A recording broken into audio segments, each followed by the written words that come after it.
겨울 새벽, 사람 하나 보이지 않는 터미널 지하. 싸늘한 공기가 돌처럼 내려앉은 그곳에서 한 소녀가 작은 동생을 품에 안은 채 떨고 있었습니다. 입술은 파랗게 굳어 있었고 눈망울은 두려움과 간절함 사이에서 흔들리고 있었죠. 그리고 마침 지나가던 백만장자 회장 앞에서 소녀는 힘겹게 말을 꺼냈습니다. 동생을 살려주세요. 그 한마디는 공기의 온도를 무너뜨렸고 회장의 걸음을 그대로 멈추게 했습니다.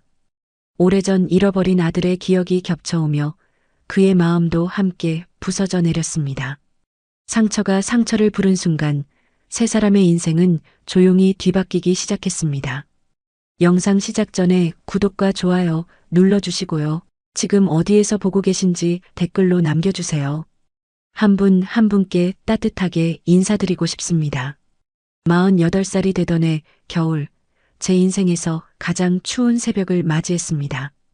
부산 출장을 마치고 심야버스에서 내린 시각은 새벽 4시였습니다. 터미널 지하 통로는 형광등만 깜빡이는 텅 빈 공간이었습니다. 주차장으로 향하던 중 계단 모퉁이에서 이상한 기척이 들렸습니다. 발을 멈추고 그쪽을 바라본 순간 심장이 철렁 내려앉더군요. 웅크린 두 아이가 보였습니다. 10살쯤 되어 보이는 소녀가 더 어린 아이를 품에 꼭 안고 있었습니다. 아이의 입술은 파랗게 질려 있었고 손은 떨리고 있었습니다. 옷은 얼룩투성이었고 신발은 한쪽이 벗겨져 있었습니다. 한겨울 새벽, 이런 곳에 아이들이 있다는 게 믿기지 않았습니다. 조심스럽게 다가가자 소녀가 움찔하며 뒤로 물러섰습니다. 눈빛에는 두려움과 경계가 가득했습니다. 당연한 반응이었습니다.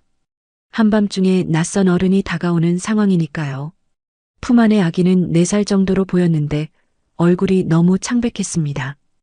호흡도 제대로 들리지 않을 만큼 약했습니다. 무슨 일인지 물어보려는데 소녀가 떨리는 목소리로 먼저 입을 열었습니다. 동생을 묻지 말아달라고 제발이라고 말하더군요. 그 한마디에 담긴 절박함이 온몸을 얼어붙게 만들었습니다. 아이는 동생을 더 꽉 껴안으며 뒷걸음질 쳤습니다. 그때 품 안의 아기가 작게 신음했습니다. 거의 들리지 않을 만큼 희미한 소리였습니다. 괜찮다고, 겁먹지 말라고 최대한 부드럽게 말했지만 소녀는 여전히 저를 믿지 못하는 표정이었습니다. 동생이 많이 아파 보인다고, 병원에 가야 할 것 같다고 말하자 소녀의 눈에서 눈물이 주르륵 흘러내렸습니다. 고개를 저으며 동생의 얼굴을 손으로 감싸는 모습이 가슴을 찔렀습니다. 그 손은 얼어서 빨갛게 부어 있었습니다. 순간 7년 전 기억이 번개처럼 스쳐 지나갔습니다. 비 오던 밤 갑자기 달려든 트럭, 그리고 제 손에서 떨어져 나간 아들의 작은 손. 뒤따라오던 비서에게 당장 구급차를 부르라고 소리쳤습니다. 비서는 당황한 얼굴로 휴대폰을 꺼냈습니다. 천천히 아이들에게 다가가 무릎을 꿇었습니다. 소녀와 눈높이를 맞췄습니다. 이름을 물었더니 작은 목소리로 연우라고 대답하더군요. 동생 이름이었습니다. 그리고 자신은 연아라고 말했습니다. 그 목소리에는 체념이 배어 있었습니다. 마치 이미 모든 걸 포기한 듯한 느낌이었습니다. 그 순간 연우가 작게 기침을 했습니다. 너무 약한 소리였고 숨소리는 거의 들리지 않았습니다. 연아의 얼굴이 하얗게 변했습니다. 떨리는 손으로 동생의 뺨을 쓰다듬는 모습이 눈에 선했습니다. 잠깐만 버티라고, 조금만 참으라고 속삭이는 그 모습을 보는 것만으로도 목이 메었습니다. 재킷을 벗어 아이들에게 덮어주었습니다. 구급차가 곧 올 거라고, 조금만 참자고 말했습니다. 연아가 고개를 들어 저를 바라봤습니다. 눈빛에는 희망과 두려움이 뒤섞여 있었습니다. 믿어도 되는 걸까요? 라고 묻는 듯 했습니다. 비서가 난처한 표정으로 다가왔습니다. 구급차가 30분은 걸린다는 말에 이를 악물었습니다. 30분이라니. 연우의 입술은 점점 더 파래지고 있었습니다. 이 아이가 그 시간을 버틸 수 있을까요? 그런 생각이 머릿속을 지배했습니다. 제 차로 가자고, 당장 가까운 병원으로 가자고 결정했습니다. 재빨리 연우를 안아 올렸습니다. 아이의 몸이 너무 차가웠습니다. 마치 얼음 조각을 안고 있는 것 같았습니다. 소름이 돋았습니다. 연아는 놀란 얼굴로 저를 쳐다봤지만 곧 뒤를 따라 뛰기 시작했습니다. 주차장까지 가는 내내 심장이 터질 듯 뛰었습니다. 연우의 숨소리가 점점 약해지는 게 느껴졌습니다. 7년 전 그날의 악몽이 다시 시작되는 건 아닐까요? 그 두려움이 온몸을 휘감았습니다. 차에 아이를 눕히고 연아도 태웠습니다. 비서가 운전대를 잡았고 차는 새벽 거리를 질주하기 시작했습니다. 뒷좌석에서 연우의 손을 꼭 잡았습니다. 그 작은 손에서 점점 온기가 사라지고 있었습니다. 살아만 있어라, 제발 버티라고 중얼거렸습니다. 연아도 떨리는 목소리로 동생에게 뭔가 속삭이고 있었습니다. 조금만 버티자고, 곧 병원 간다고 말하는 그 목소리가 저를 더 초조하게 만들었습니다. 창밖으로 스쳐 지나가는 가로등 불빛들이 흐릿하게 보였습니다. 제 눈에 눈물이 고였는지도 모르겠습니다. 비서에게 더 빨리 가라고, 신호등 따위 신경 쓰지 말라고 소리쳤습니다. 연우의 호흡이 점점 더 약해지고 있었습니다. 마지막처럼 느껴지는 그 숨소리만이 차 안을 채우고 있었습니다. 그렇게 우리는 밤을 가르며 달렸습니다. 새벽에 찬 공기를 뚫고 텅 빈 도로를 질주했습니다. 연우의 작은 손은 여전히 차가웠고 연아의 눈물은 멈추지 않았습니다. 저는 그저 이 아이가 살아있기를, 제발 숨을 놓지 않기를 간절히 빌 수밖에 없었습니다. 가장 가까운 24시간 민간 의료센터까지는 15분이 걸렸습니다. 하지만 그 15분이 마치 몇 시간처럼 느껴졌습니다. 차에서 내리자마자 연우를 안고 응급실로 뛰어들어갔습니다. 당직 의사와 간호사가 황급히 달려왔습니다. 아이를 침대에 눕히고 산소 마스크를 씌우는 모습을 지켜보는데 다리에 힘이 풀렸습니다. 연아는 진료실 밖 의자에 털썩 주저앉았습니다. 작은 몸이 부들부들 떨리고 있었습니다. 추위 때문인지 두려움 때문인지 알 수 없었습니다. 아이의 손등에는 긁힌 상처가 여러 개 보였고 말라붙은 피가 묻어 있었습니다.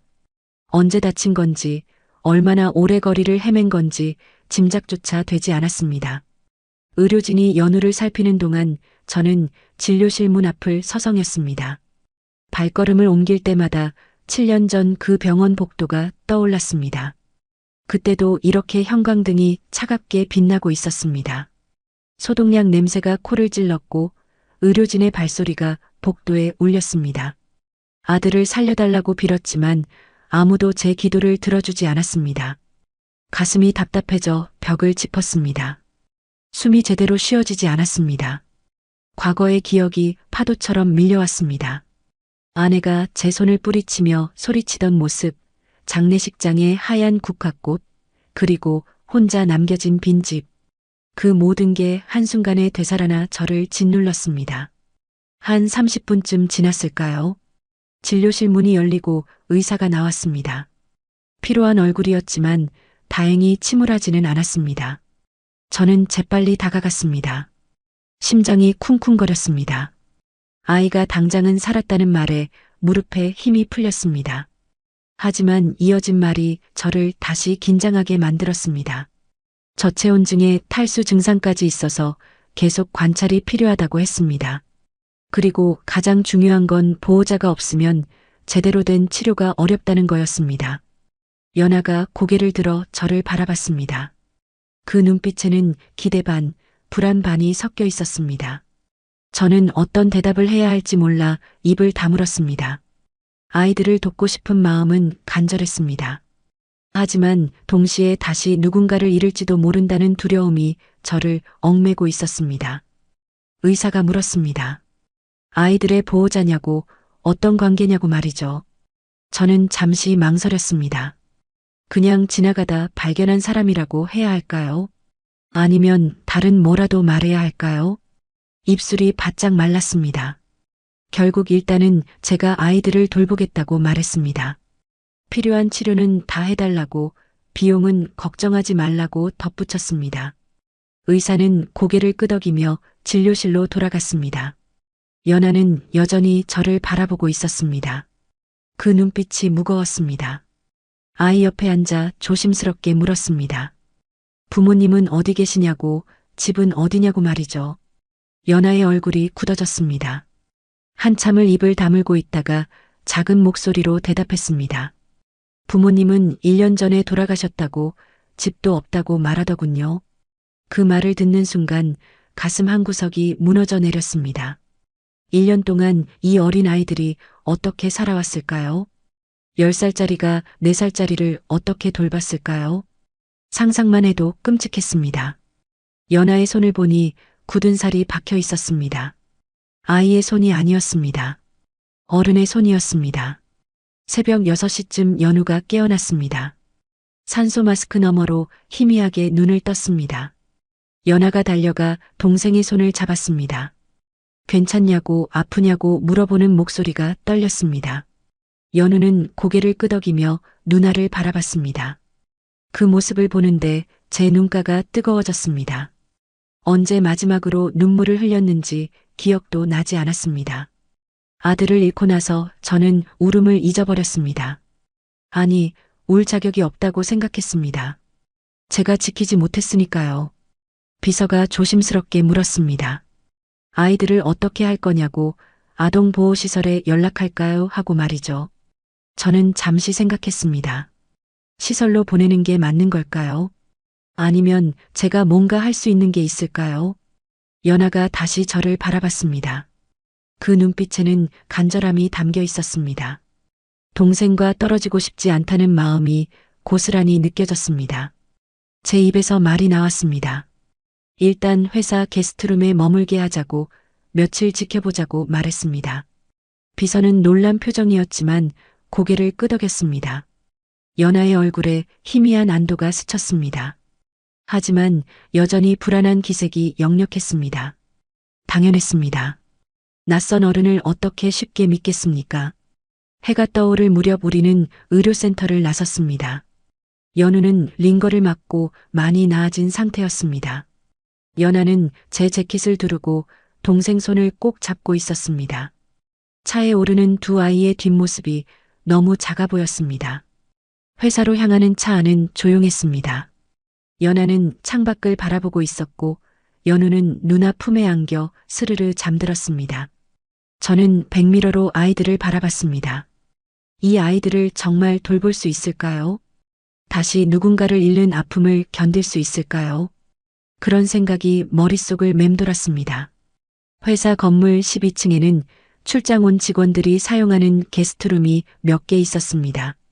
그중 가장 안쪽에 있는 방을 아이들에게 내주었습니다.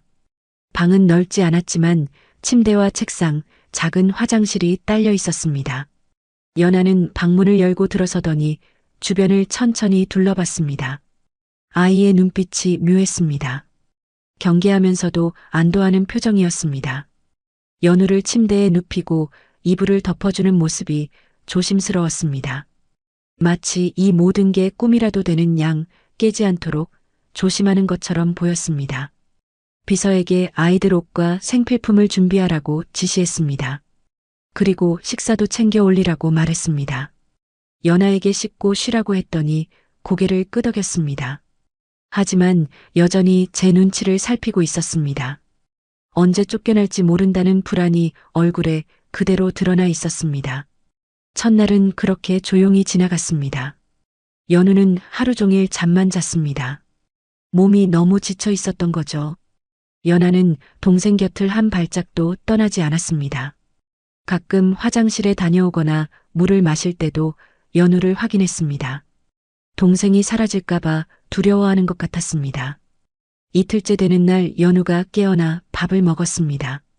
비서가 가져온 죽을 한 숟가락 떠서 입에 넣어주는데 연우가 조금씩 삼켰습니다. 그 모습을 보는 연아의 얼굴에 처음으로 미소가 번졌습니다. 어쩌면 그게 몇 달 만의 웃음이었을지도 모릅니다. 저는 하루에 한두 번씩 방문을 두드렸습니다. 아이들이 필요한 게 있는지 불편한 건 없는지 물어봤습니다. 연아는 고개만 저었습니다. 괜찮다고 아무것도 필요 없다고 말했습니다. 하지만 아이의 눈빛은 여전히 불안해 보였습니다. 사흘째 되던 날 연우가 침대에서 내려와 방 안을 돌아다녔습니다. 전등 스위치를 새끼손가락으로 톡톡 눌러보더군요. 불이 켜졌다 꺼졌다 하는 걸 신기한 듯 바라봤습니다. 그 모습이 가슴을 찡하게 만들었습니다. 이 아이에게 이런 게 신기한 거였구나 하는 생각이 들었습니다. 나흘째부터는 조금씩 변화가 보였습니다. 연아가 먼저 말을 걸기 시작했습니다. 여기서 얼마나 있을 수 있냐고, 동생이 완전히 나을 때까지만 있어도 되냐고 조심스럽게 물었습니다. 저는 괜찮다고 서두르지 말라고 대답했습니다. 일주일쯤 지나자 연우의 얼굴에 혈색이 돌기 시작했습니다. 아이는 이제 방 안을 자유롭게 돌아다녔고 가끔 창밖을 내다보며 무언가 중얼거렸습니다. 연아도 조금씩 경계를 풀어가는 것 같았습니다. 제가 방문을 두드리면 이제 문을 열어주었고 가끔은 고맙다는 말도 했습니다. 저는 그 일주일 동안 묘한 감정을 느꼈습니다. 아이들이 방에서 나는 소리, 연우의 웃음소리, 연아가 동생을 달래는 목소리. 그런 소리들이 텅 비었던 제 일상에 스며들기 시작했습니다. 7년 만에 처음 느끼는 온기였습니다. 어느 날 저녁 연아가 조심스럽게 물었습니다. 며칠만 더 있어도 되냐고, 자기들이 쫓겨났다고 말하더군요. 전에 살던 곳에서 월세를 못 내서 나왔다고, 갈 곳이 없다고 했습니다. 그 말을 듣는데 목이 메었습니다. 아이의 목소리는 떨리고 있었습니다. 하지만 눈빛만큼은 간절했습니다. 동생만 괜찮아지면 나가겠다고, 패 끼치지 않겠다고 약속했습니다. 저는 한참을 아무 말도 하지 못했습니다. 뭐라고 대답해야 할지 알 수 없었습니다. 결국 괜찮다고 천천히 생각해보자고 말했습니다. 연아의 얼굴에 안도가 스쳤습니다. 고맙다고, 정말 고맙다고 여러 번 말했습니다. 그 말을 들으며 방을 나오는데 가슴 한편이 무거웠습니다. 복도를 걸으며 생각했습니다. 이 아이들을 어떻게 해야 할까요? 그냥 보낼 수는 없을 것 같았습니다. 하지만 제가 책임질 수 있을까요? 다시 누군가를 돌보고 지키고 사랑할 수 있을까요? 그런 질문들이 머릿속을 가득 채웠습니다. 사무실로 돌아와 책상에 앉았습니다. 밀린 서류들이 쌓여 있었습니다. 하나씩 검토하며 결제를 하는데 한 문서가 눈에 들어왔습니다. 1년 전 사고 처리 보고서였습니다. 무심코 펼쳐보는데 심장이 멎는 것 같았습니다. 사고 일자, 피해자 이름, 그리고 차량 사진. 그 사진 속에 우리 회사 로고가 찍힌 트럭이 보였습니다. 그날 이후 일주일은 이상하리만큼 평온했습니다. 연우는 날마다 나아졌고 연아도 조금씩 밝아졌습니다. 아이들은 이제 방 밖으로 나와 복도를 걷기도 했습니다. 연우가 제 손을 잡고 창가로 가서 바깥 풍경을 보는 날도 있었습니다. 제 일상에도 변화가 생겼습니다. 아침에 출근하면 가장 먼저 12층에 들렀습니다. 아이들이 잘 잤는지, 아침은 먹었는지 확인했습니다. 연아는 이제 제 얼굴을 보면 인사를 했고, 연우는 수줍게 웃어주었습니다. 그런 작은 순간들이 제 하루를 바꿔놓았습니다. 어느 날은 점심을 같이 먹자고 제안했습니다. 연아가 놀란 표정으로 저를 바라봤습니다. 정말 괜찮냐고, 폐를 끼치는 건 아니냐고 물었습니다. 괜찮다고, 오히려 혼자 먹는 것보다 낫다고 말했습니다. 사실이었습니다. 7년 동안 혼자였던 식사 시간이 이제는 외롭지 않았습니다. 직원 식당에서 밥을 먹는데 연우가 반찬을 하나씩 집어먹으며 웃었습니다. 맛있다고, 정말 맛있다고 말하는 모습이 예뻤습니다. 연아도 동생을 보며 미소 지었습니다. 그 순간 저는 이상한 감정을 느꼈습니다. 행복이라고 해야 할까요? 아니면 평온이라고 해야 할까요? 오랜만에 느끼는 따뜻함이었습니다. 그날 저녁 사무실로 돌아와 밀린 업무를 처리했습니다. 서류 더미가 책상 위에 쌓여 있었습니다. 하나씩 검토하며 결제하는 중에 낯익은 문서가 눈에 띄었습니다. 1년 전 사고 처리 보고서였습니다. 별 생각 없이 펼쳐봤습니다. 보고서에는 사고 일자와 장소가 적혀 있었습니다. 피해자 명단도 있었습니다. 최정민, 박소연. 두 이름이 제 눈을 파고들었습니다. 순간 숨이 멎었습니다. 연아가 말했던 부모님 이름이 아닐까요? 아니, 그럴 리가 없다고 생각하며 계속 읽어내려갔습니다. 사고 내용을 보는데 손이 떨렸습니다. 물류 트럭과 승용차의 충돌 사고, 승용차 탑승자 2명 사망, 그리고 차량 사진이 첨부되어 있었습니다. 사진 속 트럭에는 우리 회사 로고가 선명하게 찍혀 있었습니다. 서류가 손에서 떨어질 뻔했습니다. 심장이 미친 듯이 뛰기 시작했습니다. 이게 무슨 뜻일까요? 연아와 연우의 부모가 우리 회사 트럭에. 아니, 이건 우연일 수도 있습니다. 하지만 날짜를 확인하는 순간 모든 게 명확해졌습니다. 사고 날짜는 정확히 1년 전이었습니다. 연아가 말했던 그 시기였습니다. 우연이라고 믿고 싶었지만 모든 게 일치했습니다. 피해자 이름, 사고 일자, 그리고 우리 회사 차량. 제 손이 부들부들 떨렸습니다. 더 읽어내려갔습니다. 사고 원인 조사 결과가 나와 있었습니다. 트럭 운전자의 과실은 불명확. 양측 모두 신호를 지켰으나 우천으로 인한 미끄러짐 추정. 운전기사 징계 없음. 보험 처리 완료. 그게 전부였습니다. 가슴이 답답했습니다. 징계 없음이라니. 사람이 2명이나 죽었는데 아무 조치도 없었다는 말입니까? 보험으로 처리하고 끝이라는 겁니까? 서류를 더 뒤적였습니다. 혹시 다른 기록이 있을까 싶어 찾아봤습니다. 그때 또 다른 문서가 나왔습니다. 내부 검토 의견서였습니다. 거기에는 더 충격적인 내용이 적혀 있었습니다. 트럭 정기 점검 미흡, 운전자 근무 시간 초과 의심 하지만 증거 불충분으로 종결, 회사 측 책임 최소화 방침. 손에서 힘이 빠졌습니다. 이게 사실이라면 우리 회사에도 책임이 있다는 뜻이었습니다. 점검을 제대로 했다면, 운전자 관리를 철저히 했다면 막을 수 있었던 사고였을지도 모릅니다. 하지만 회사는 그냥 덮어버렸습니다. 보험 처리하고 조용히 넘어갔습니다. 머리가 복잡했습니다. 연아와 연우를 떠올렸습니다. 터미널 지하에서 떨고 있던 그 작은 아이들.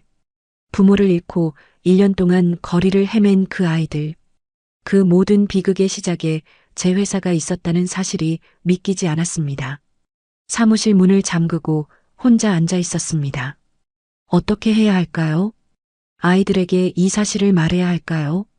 아니면 모른 척 넘어가야 할까요? 하지만 그럴 수가 없었습니다. 언젠가는 알게 될 일이었습니다. 며칠 동안 아이들을 피했습니다. 얼굴을 마주할 용기가 나지 않았습니다. 12층에 들르지도 않았고 전화로만 비서에게 아이들 상태를 확인했습니다. 연아가 왜 안 오냐고 물었다는 말을 들었습니다. 그 말이 더 가슴을 아프게 했습니다. 밤마다 잠을 이룰 수 없었습니다. 눈을 감으면 사고 사진이 떠올랐습니다. 부서진 차량, 우리 회사 로고, 그리고 피해자 명단. 연아와 연우의 얼굴이 그 위에 겹쳐졌습니다. 제가 구한 아이들이 사실은 제 회사가 만든 희생자였다는 현실이 저를 짓눌렀습니다.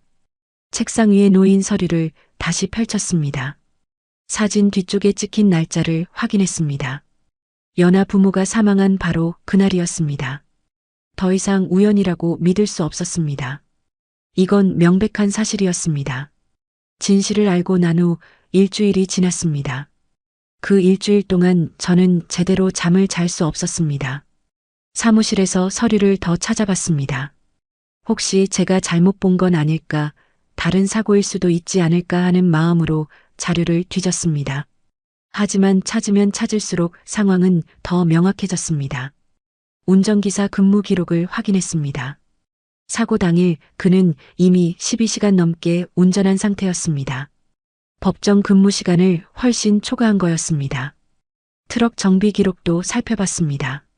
정기 점검 날짜가 한 달이나 지나 있었습니다. 브레이크 상태 점검 항목에는 보류라는 표시만 달랑 찍혀 있었습니다. 더 충격적인 건 사고 처리 과정이었습니다. 회사 법무팀은 사고 직후 바로 움직였습니다. 운전기사에게 합의금을 주고 입을 막았습니다. 유족들에게는 최소한의 보험금만 지급했습니다. 그리고 모든 기록을 조용히 정리했습니다. 마치 아무 일도 없었던 것처럼 말이죠. 서류를 덮었습니다. 깊은 한숨이 나왔습니다. 이게 제 회사가 한 일이었습니다. 사람의 목숨보다 회사 이미지를 먼저 생각한 겁니다. 책임을 회피하고 돈으로 문제를 묻어버렸습니다.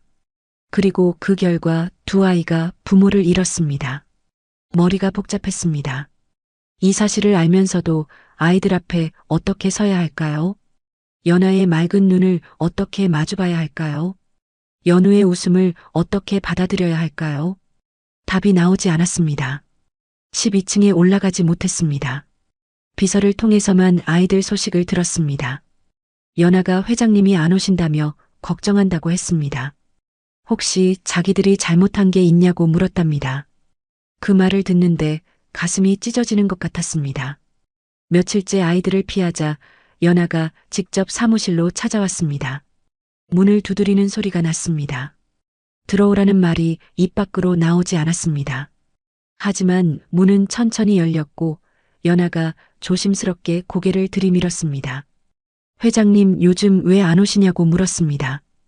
혹시 자기들이 폐를 끼친 거냐고, 이제 나가야 하냐고 불안한 목소리로 말했습니다. 저는 고개를 들 수가 없었습니다. 아니라고, 바빠서 그랬다고 둘러댔습니다. 하지만 제 목소리는 떨리고 있었습니다. 연아는 잠시 망설이다가 다시 입을 열었습니다. 동생이 회장님을 많이 기다린다고, 같이 밥 먹고 싶어 한다고 말했습니다. 그 말에 저는 뭐라 대답해야 할지 몰랐습니다. 시간 나면 가겠다고, 오늘은 바쁘다고 또 핑계를 댔습니다. 아이의 얼굴이 어두워졌습니다. 알았다고, 그럼 나중에 오시라고 작게 말하더니 문을 닫고 나갔습니다. 문이 닫히는 소리가 유난히 크게 들렸습니다. 혼자 남은 사무실에서 저는 책상에 머리를 묻었습니다. 어떻게 해야 할까요? 진실을 말해야 할까요? 아니면 영원히 숨겨야 할까요? 하지만 언젠가는 알게 될 겁니다. 그때는 더 큰 배신감을 느끼겠죠. 그렇다고 지금 말할 용기도 나지 않았습니다. 밤늦게까지 사무실에 남아 있었습니다. 창밖으로 도시의 불빛이 반짝였습니다. 사람들은 각자의 삶을 살아가고 있었습니다. 하지만 저는 그 어디에도 속하지 못한 채 혼자 떠 있는 것 같았습니다. 새벽에 책상을 정리하다가 사고 보고서를 다시 꺼냈습니다. 봉인 스탬프를 보니 가장자리가 느슨하게 열려 있었습니다. 누군가 이미 이 서류를 본 게 아닐까요? 아니면 제가 너무 신경을 쓰는 걸까요? 불안감이 커졌습니다.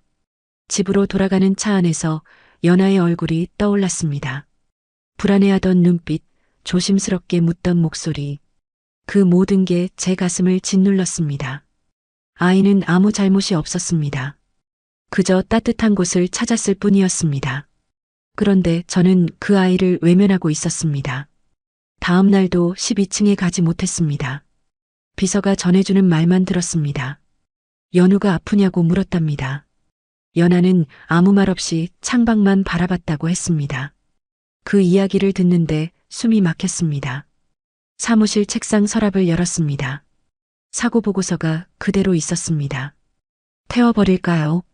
아니면 어딘가 깊숙이 숨겨버릴까요? 하지만 그게 무슨 소용이겠습니까? 이미 제 머릿속에 모든 게 새겨져 있었습니다.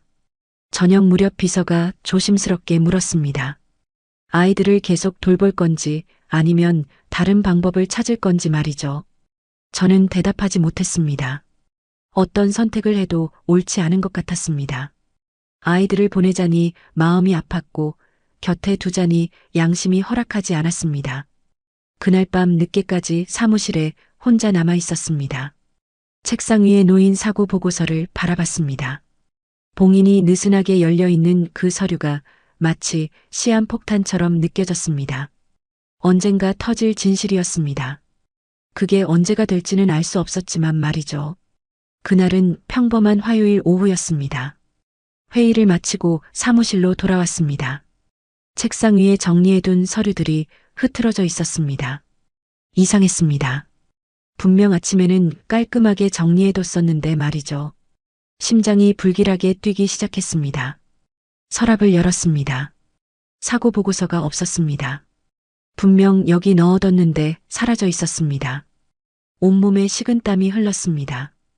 혹시 청소하시는 분이 치운 걸까요? 아니면 비서가 정리한 걸까요? 아무리 생각해도 답이 나오지 않았습니다. 복도로 나가려는데 12층에서 발소리가 들렸습니다.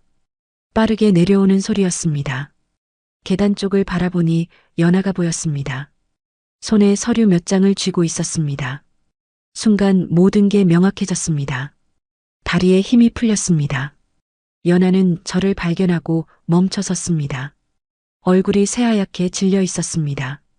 손에 든 서류가 부들부들 떨리고 있었습니다. 아이의 눈에는 충격과 분노가 뒤섞여 있었습니다. 제 발이 그 자리에 붙어버렸습니다. 아이가 떨리는 목소리로 물었습니다. 이게 뭐냐고, 이게 정말 사실이냐고 말이죠. 저는 입을 열 수가 없었습니다. 뭐라고 변명해야 할까요? 어떤 말로 설명해야 할까요? 머릿속이 하얗게 변했습니다. 연하가 서류를 들어 올렸습니다. 사고 보고서였습니다.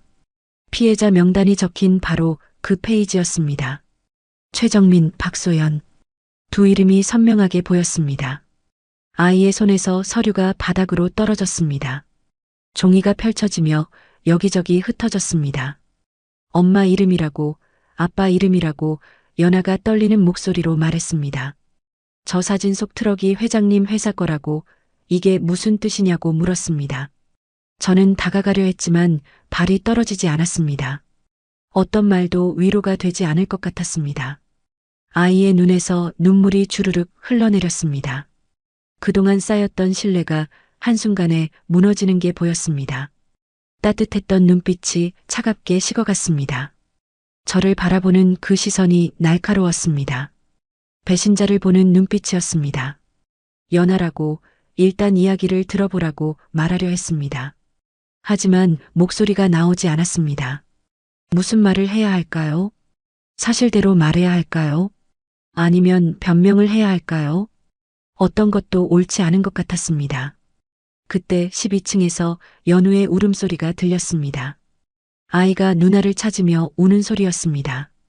연하는 제 얼굴을 한 번 더 바라봤습니다. 그 눈빛에는 실망과 분노가 가득했습니다. 그리고 돌아서서 계단을 올라갔습니다. 뒤따라 올라갔습니다. 12층 복도에서 연하가 연우를 꼭 안고 있었습니다. 동생은 겁에 질려 울고 있었습니다. 무슨 일이냐고, 누나가 왜 우냐고 물으며 떨고 있었습니다. 연하는 아무 대답도 하지 않았습니다. 저는 조심스럽게 다가갔습니다. 연하라고, 제발 이야기 좀 들어보라고 말했습니다. 하지만 아이는 고개를 돌렸습니다. 저를 보지 않으려 했습니다. 연우가 혼란스러운 표정으로 저를 바라봤습니다. 아저씨라고 무슨 일이냐고 작은 목소리로 물었습니다. 연하가 입을 열었습니다. 회장님 회사 때문이었다고, 우리 부모님이 돌아가신 게 회장님 회사 때문이었다고 말했습니다. 그 말을 듣는 순간 온몸에 힘이 빠졌습니다. 이제 모든 게 끝났구나 하는 생각이 들었습니다. 아이는 계속 말했습니다. 그동안 잘해준 게 다 죄책감 때문이었냐고, 불쌍해서 도와준 거냐고 물었습니다. 저는 고개를 저었습니다. 아니라고, 그게 아니라고 말하려 했지만 목소리가 떨렸습니다. 설득력이 없었습니다. 연하는 연우의 손을 잡았습니다. 이제 가자고, 여기 있으면 안 된다고 동생에게 말했습니다. 연우는 이해하지 못하는 표정이었습니다. 왜 가야 하냐고, 여기 있으면 안 되냐고 물었습니다. 하지만 연하는 그냥 동생을 끌었습니다. 저는 막으려 했습니다. 손을 뻗었지만 아이들은 이미 멀어지고 있었습니다. 연하라고, 연우라고 불렀지만 아이들은 돌아보지 않았습니다. 계단을 내려가는 발소리만 메아리 쳤습니다. 복도에 혼자 남았습니다. 바닥에 흩어진 서류들이 보였습니다. 사고 보고서, 피해자 명단, 차량 사진, 그 모든 게 제 발밑에 널려 있었습니다. 무릎을 꿇고 서류를 주었습니다. 손이 떨려 제대로 잡히지도 않았습니다. 얼마나 그렇게 있었을까요? 비서가 올라와 저를 발견했습니다. 무슨 일이냐고 물었지만 대답할 수 없었습니다. 아이들이 나갔다고 찾아봐야 한다고 겨우 말했습니다. 비서는 놀란 얼굴로 아래층으로 뛰어내려갔습니다. 하지만 이미 늦었습니다. 아이들은 건물을 떠난 뒤였습니다. CCTV를 확인하니 엘리베이터를 타고 1층으로 내려가 정문으로 나가는 모습이 찍혀 있었습니다. 연아가 연우의 손을 꼭 잡고 걸어가는 뒷모습이 화면에 남아 있었습니다. 그날 밤 잠을 이룰 수 없었습니다. 아이들이 어디로 갔을까요? 추운 날씨에 어디서 잘까요? 연우는 괜찮을까요? 그런 생각들이 머릿속을 가득 채웠습니다. 하지만 찾을 방법이 없었습니다. 사흘째 아이들을 찾지 못했습니다. 경찰에 신고했고 회사 직원들을 동원해 주변을 뒤졌습니다. 하지만 아무 소식이 없었습니다. 터미널, 지하철역, 공원, 아이들이 갈 만한 곳은 다 찾아봤습니다. 흔적조차 없었습니다. 밤마다 거리를 헤맸습니다. 혹시 터미널 지하 통로에 있지 않을까 싶어 그곳도 몇 번이나 갔습니다. 처음 아이들을 발견했던 그 계단 모퉁이를 보며 서 있었습니다. 하지만 그곳은 텅 비어 있었습니다. 나흘째 되던 날 경찰에게서 연락이 왔습니다. 도시 외곽 폐창고에서 아이들을 발견했다고 했습니다. 심장이 철렁했습니다. 괜찮냐고, 다친 데는 없냐고 물었습니다. 경찰은 건강 상태가 좋지 않다고 병원으로 데려가고 있다고 말했습니다. 즉시 차를 몰고 그쪽으로 향했습니다. 폐창고는 개발이 중단된 공단 안쪽에 있었습니다. 주변은 을씨년스러웠고 가로등도 제대로 없었습니다. 이런 곳에서 아이들이 며칠을 버텼다니 상상만 해도 끔찍했습니다. 경찰차가 보였습니다. 그 옆에 구급차가 서 있었습니다. 달려가니 연우가 담요에 쌓여 들것에 누워 있었습니다. 얼굴이 새하얗고 입술은 파랗게 질려 있었습니다. 연아는 구급차 옆에서 고개를 숙이고 있었습니다. 연아라고 불렀지만 아이는 고개를 들지 않았습니다. 구급대원이 말했습니다. 남자아이가 심한 저체온증이라고 당장 병원으로 가야 한다고 했습니다. 연아도 상태가 좋지 않지만 동생을 먼저 봐야 한다고 덧붙였습니다. 구급차가 출발했습니다. 저도 따라가려 했지만 경찰이 막았습니다. 보호자 확인이 필요하다고 아이들과 무슨 관계냐고 물었습니다. 아는 사이라고 잠시 제가 돌보고 있었다고 대답했습니다. 경찰은 고개를 끄덕이며 아동보호센터로 연락하겠다고 말했습니다. 병원에 도착했을 때 연우는 이미 응급실로 들어간 뒤였습니다. 연아는 복도 의자에 앉아 있었습니다. 고개를 푹 숙인 채 움직이지 않았습니다. 다가가 옆에 앉으려 했지만 아이는 자리를 피했습니다. 저를 보지 않으려 했습니다. 1시간쯤 지나 의사가 나왔습니다. 다행히 생명에는 지장 없다고, 하지만 심한 충격을 받은 것 같다고 말했습니다. 당분간 입원 관찰이 필요하다고 덧붙였습니다. 안도의 한숨이 나왔습니다. 그때 아동보호센터 직원이 도착했습니다. 박하정이라는 사회복지사였습니다. 아이들 상황을 설명하자 그녀는 심각한 표정이 되었습니다. 일단 연우가 안정되면 센터로 데려가겠다고, 연아도 함께 보호하겠다고 말했습니다. 연아에게 갈 거냐고 물었습니다. 아이는 고개를 끄덕였습니다. 센터가 어떤 곳인지 아냐고, 낯선 환경이 될 텐데 괜찮겠냐고 물었지만 연아는 대답하지 않았습니다. 그저 저를 피하고 싶어 하는 게 느껴졌습니다. 이틀 후 연우가 퇴원했습니다. 아이들은 박하정 복지사와 함께 센터로 향했습니다. 저는 주차장에서 그 모습을 지켜봤습니다. 센터 차량 뒤에서 점점 멀어지는 아이들을 보며 무릎을 꿇었습니다. 가슴이 무너져 내렸습니다. 며칠이 지났습니다. 박하정 복지사에게 연락해 아이들 소식을 물었습니다. 연아는 적응하고 있다고, 하지만 연우가 문제라고 말했습니다. 밥을 먹지 않는다고, 하루 종일 울기만 한다고 했습니다. 더 심각한 건 연우가 계속 저를 찾는다는 거였습니다. 아저씨는 어디 갔냐고, 왜 안 오냐고 물으며 온다고 했습니다. 그 말을 듣는데 심장이 찢어지는 것 같았습니다. 아이는 무슨 일이 있었는지도 모른 채 저를 기다리고 있었습니다. 센터를 방문하고 싶었지만 박하정 복지사가 말렸습니다. 지금은 시기가 좋지 않다고, 연아가 회장님을 보면 더 힘들어할 거라고 말했습니다. 하지만 연우는 어떻게 하냐고, 아이가 계속 그렇게 울면 어떻게 되냐고 물었습니다. 복지사는 한숨을 쉬었습니다. 연우의 상태가 계속 나빠지고 있다고, 이대로 가면 심리치료가 필요할 수도 있다고 말했습니다. 연아도 동생 걱정에 잠을 못 잔다고, 두 아이 모두 힘든 상황이라고 덧붙였습니다. 그날 밤 전화가 왔습니다. 박하정 복지사였습니다. 목소리가 다급했습니다. 연우가 밥을 전혀 안 먹고 계속 울기만 한다고, 탈진 상태라고 말했습니다. 그리고 마지막으로 한 가지를 더 말했습니다. 아저씨 보고 싶다고, 아저씨한테 가고 싶다고 울어요. 그 말에 더 이상 버틸 수 없었습니다. 다음 날 아침 일찍 센터로 향했습니다. 박하정 복지사가 입구에서 저를 기다리고 있었습니다. 심각한 표정이었습니다. 연우가 어젯밤 내내 잠도 못 잤다고, 계속 저를 찾으며 울었다고 말했습니다. 가슴이 미어졌습니다. 복지사가 조심스럽게 물었습니다.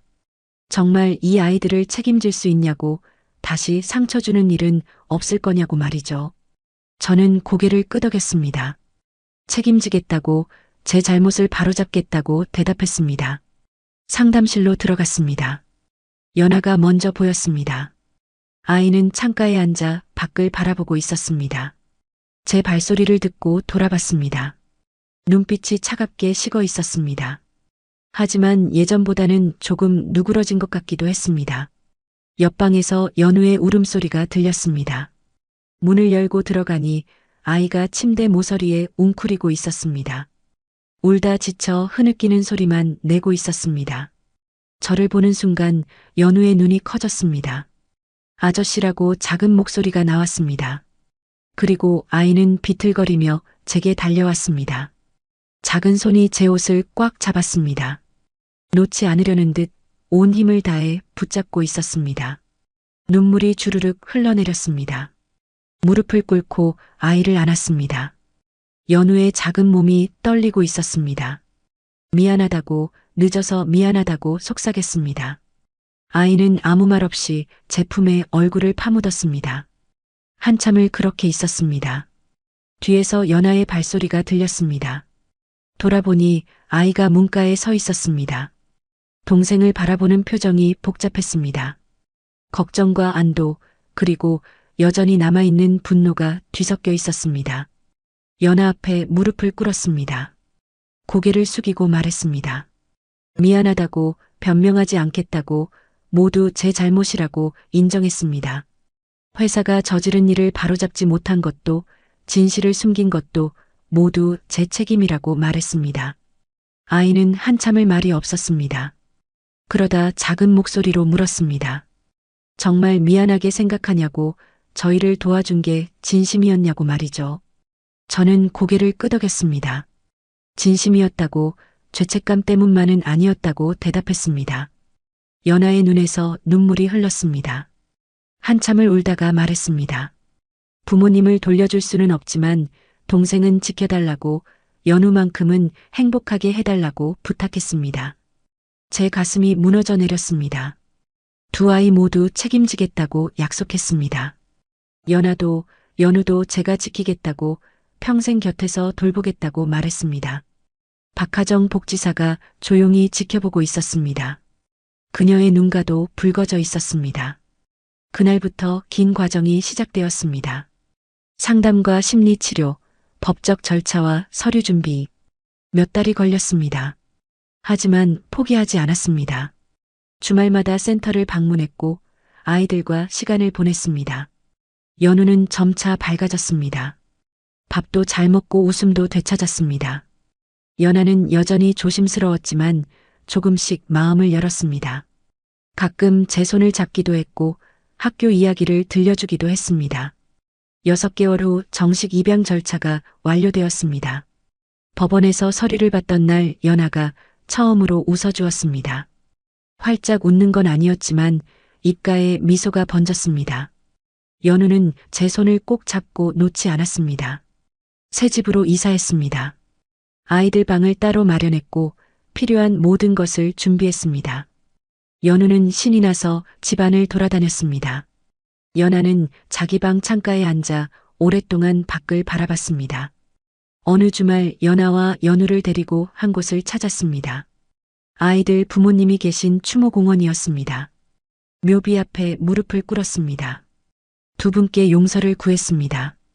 딸과 아들을 지키지 못해 죄송하다고, 하지만 이제는 제가 지키겠다고 약속했습니다.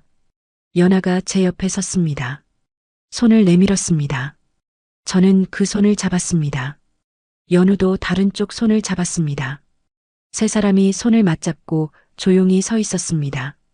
바람이 불어왔습니다. 따뜻한 봄바람이었습니다. 돌아가는 차 안에서 연우가 물었습니다. 이제 계속 같이 살 수 있냐고, 다시 헤어지는 건 아니냐고 말이죠. 그렇다고, 이제 우리 가족이라고 대답했습니다. 연우가 환하게 웃었습니다. 연아는 창밖을 바라보고 있었습니다. 하지만 제 손을 놓지 않았습니다. 꽉 잡고 있었습니다. 그게 아이가 표현할 수 있는 최대한의 신뢰였습니다. 그걸로 충분했습니다. 집으로 돌아와 세 사람이 함께 저녁을 먹었습니다. 연우가 반찬을 집어먹으며 맛있다고 웃었습니다. 연아도 조용히 밥을 먹으며 가끔 미소 지었습니다. 그 모습을 보는 것만으로도 행복했습니다. 밤이 되어 아이들을 재웠습니다. 연우는 금세 잠들었습니다. 연아는 침대에 누워 천장을 바라보고 있었습니다. 문가에서 아이를 지켜봤습니다. 조용히 잘 자라고 속삭였습니다. 세훈 아저씨라고 연아가 작게 불렀습니다. 고맙다고 말했습니다. 그리고 눈을 감았습니다. 제 눈가가 뜨거워졌습니다. 복도로 나와 깊은 숨을 쉬었습니다. 긴 여정이었습니다. 고통스럽고 힘든 시간이었습니다. 하지만 이제 우리는 함께였습니다. 상처는 남아있지만 치유되고 있었습니다. 완벽하지는 않지만 괜찮았습니다. 이제 우리 함께 가자. 그렇게 속삭이며 아이들 방문을 조용히 닫았습니다. 새로운 가족의 첫걸음이 시작된 밤이었습니다. 오늘 이야기가 마음에 남으셨다면 구독과 좋아요, 알림 설정까지 부탁드립니다. 이런 따뜻한 이야기들을 계속 들려드리고 싶습니다. 여러분의 응원이 큰 힘이 됩니다. 감사합니다.